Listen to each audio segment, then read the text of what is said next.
Hello, I'm Obadia Leila, and today we are going to do the measurement of our workshop. We'll have our starting point where we start. We place the tape there, and we start the tape.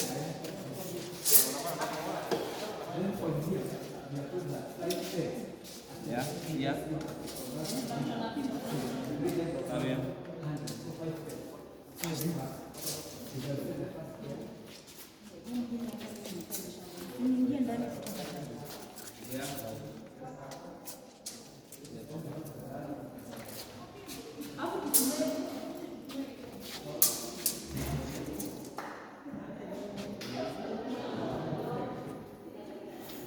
And to make sure you record your findings.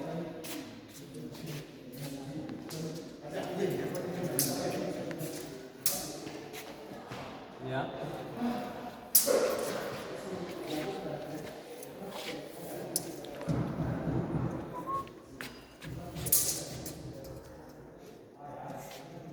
Yeah.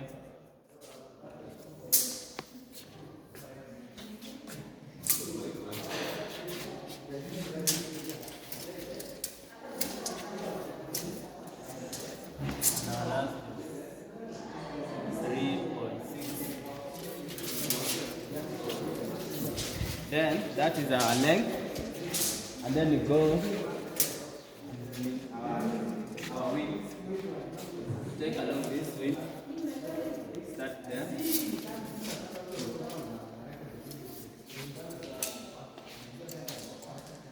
Here 5 meters. Still here.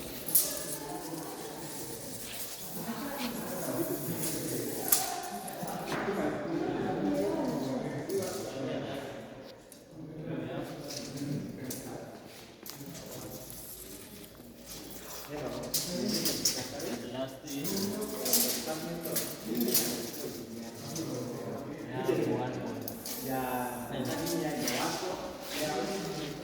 So, then you record your findings. The wind we had 5 meters plus 5 meters plus 1.7, which you get 11.7. For the length we have 4.5 times 4.5, that be 4.5 times 5, which will get 22.5. Now our length is 22.5, and our width is 11.7.